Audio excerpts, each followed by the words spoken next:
Hey everyone, today I'm going to walk through changing a water separator on an L3901 Kubota.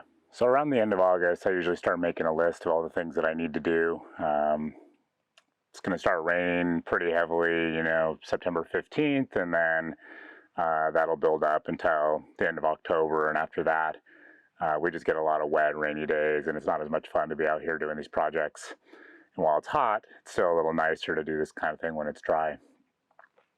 So diesel tractor like this has a water separator, and essentially what that does is that if there's any water in the diesel fuel, it'll kind of catch and pull that out into a little bell, and once that fills up, it can't do its job anymore, and water can get into the fuel system. So we need to change that out from time to time. Mine doesn't fill up real quick, and I think I have going on close to 300 hours on the tractor, and now it's time to change it. So I'm going to kind of go through the instructions and see what this takes, but I think it's pretty straightforward, and we'll see what it looks like. Here's a closer look at the fuel separator. So what we have is this plastic water bell, and you can see there's a red float inside the bell. When that fills up to this white line, then it's full. If it gets past that line, you run the risk of water getting pulled into the fuel system. So we're pretty close. Probably have a little ways to go there, but I just don't want to risk it. I'm not sure if you're doing work on unlevel ground, if that can increase the chance, but I just figure better safe than sorry.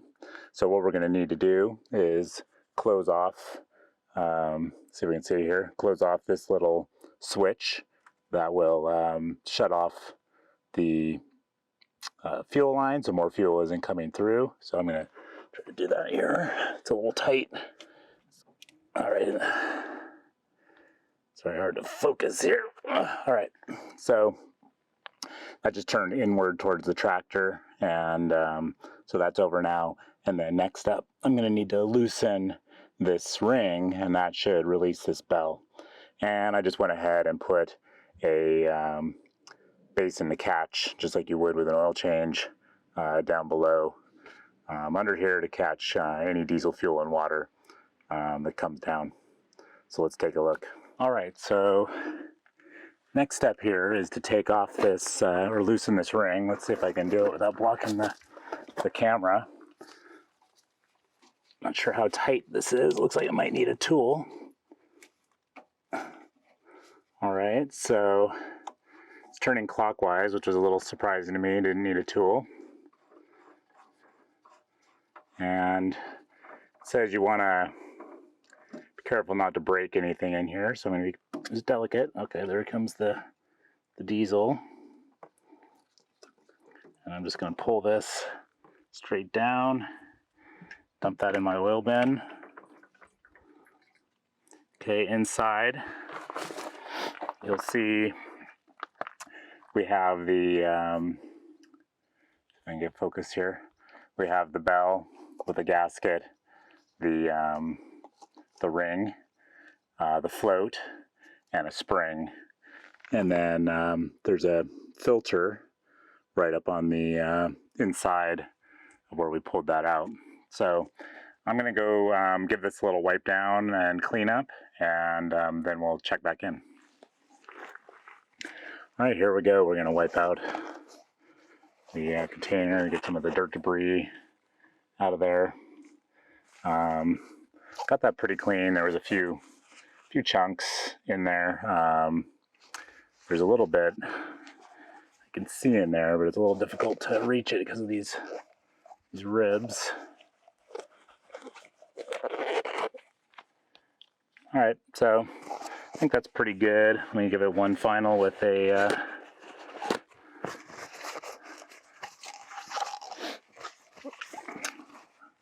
clean cloth. Alrighty, there we go. Next up, I'll just give the O-ring a little wipe down. So here we have the O-ring. This goes on the top of the plastic bell.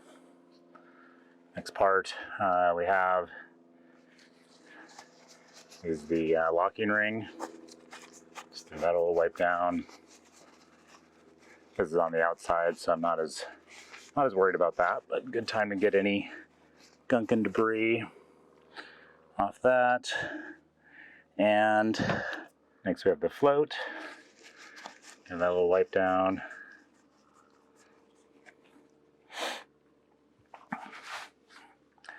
And we have a spring, so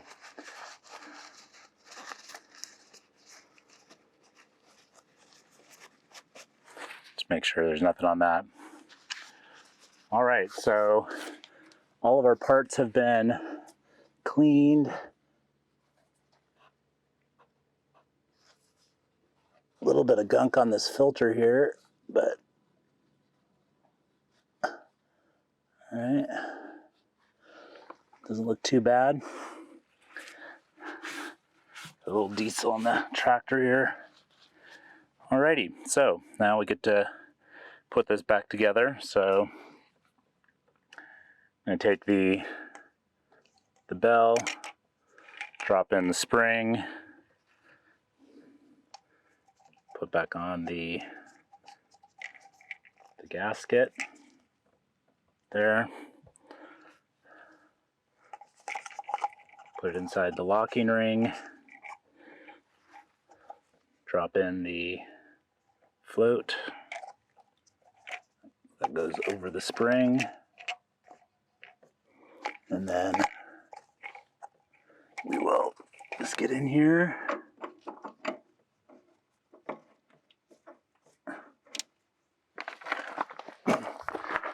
Now this is going to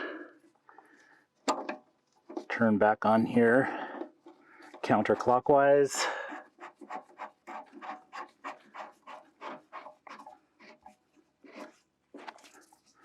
And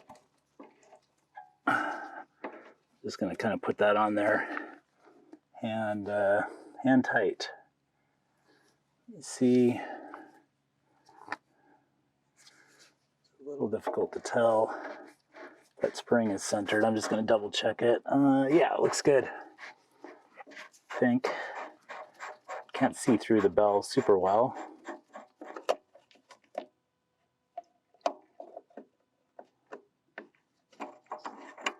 Okay, just better safe than sorry. Double check. Alrighty.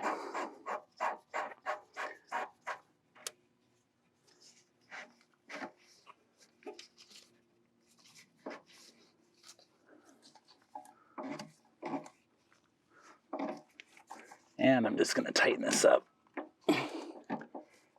Hand tight. All right. And that should be good to go. So next up, we'll do the procedure for bleeding the fuel line. All right, the next thing we're going to need to do is make sure there's fuel in the tank. So this is a process you'll need to do whenever you change a fuel filter or otherwise introduce air into the fuel line. So in this case, we opened up this bell, so that let some air in there. So now we're bleeding the fuel system. So with fuel in the tank, if the tractor ever ran empty, this would be another time you'd need to do it. I'm going to go ahead and bring that switch, it's a gray switch under there, back down to the vertical position instead of horizontal. So you turn it in towards the tractor to shut off the line, and now fuel can go back through the line. Next up, we're going to need to take a 10mm wrench and open the air vent plug.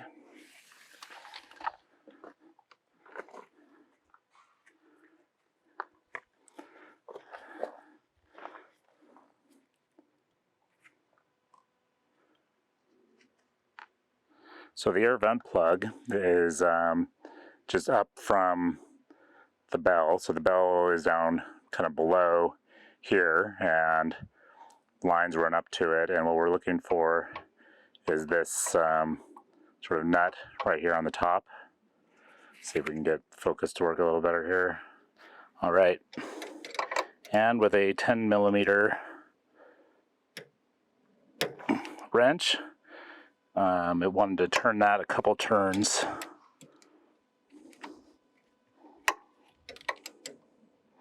just open that up.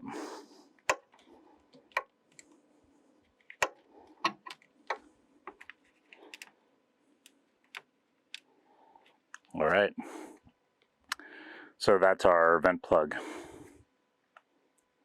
now open.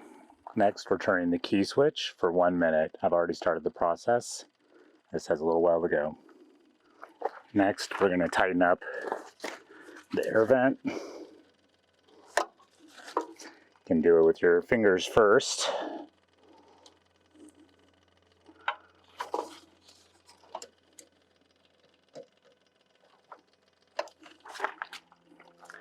And now we're going to set the throttle to the minimum speed. We're going to start the tractor.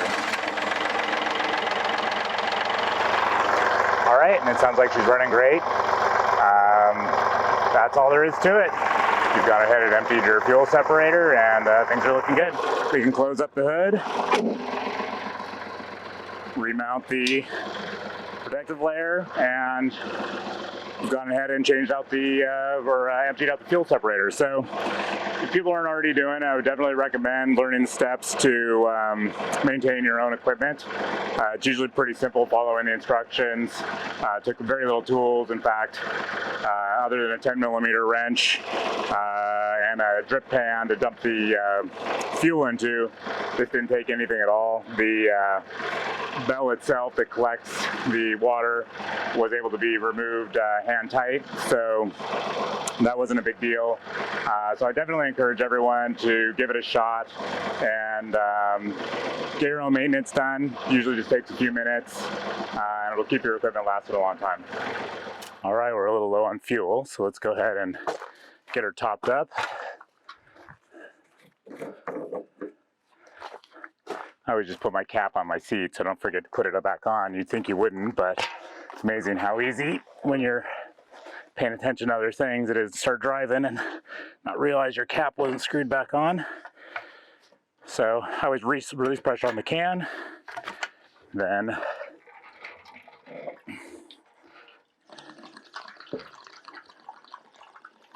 get her fueled. Man, it's getting hot. I think it's only in the high 80s today, but I'm ready for it to cool down a little bit. If you're from warmer climates, you probably think that's a joke, but us Northwesterners aren't really acclimated to the higher heats.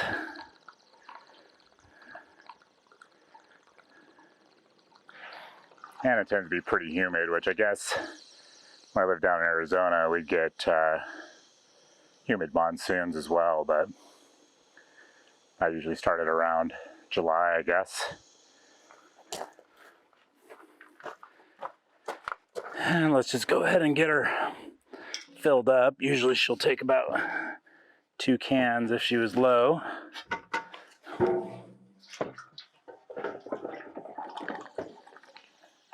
Typically use the Wavian cans for the ethanol-free gas that we get, but I kind of like these Just Right cans for the diesel, mainly filling into this tractor. They're a little easier to use just with the configuration than the Wavian cans. The Wavian cans are very nice. I like those for some other things, but Just Right cans are great for this. And other than my truck, the Just Right cans are the main thing, or sorry, the diesel. Other than my truck and the tractor are really the only 2 things we use diesel for, and not usually filling my truck with these cans, so they're mainly for the tractor. Alrighty. So that took 2 full cans. Might even take, we'll see if it'll take part of another.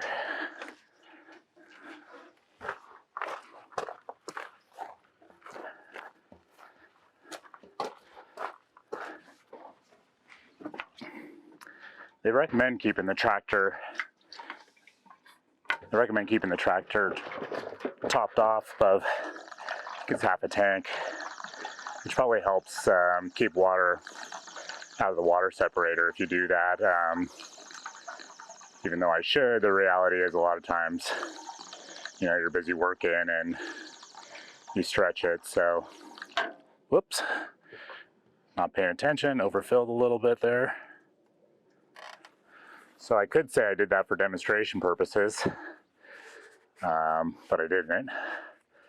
But once this happens, generally you want to let that all dry and evaporate before you start up the engine. Probably not too bad with diesel. I found diesel is usually, you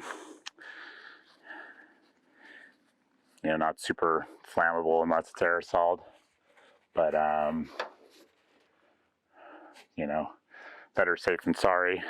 So it so happened my catchment down there in the bottom for the, when I was changing out the separator was still there, and it caught most of that diesel fuel. So I guess that was the good news of all that. Almost like we did it on purpose. So let's close that up. Wasn't too much. And I'll just let that evaporate before we go and start again. All right, so it's pretty much the process. Make sure you put your fuel cap back on. I'll probably pull a little bit more of that diesel out so it's not over full before I start it up. But I think that's it for today. Hope everybody enjoyed that, and have a great day.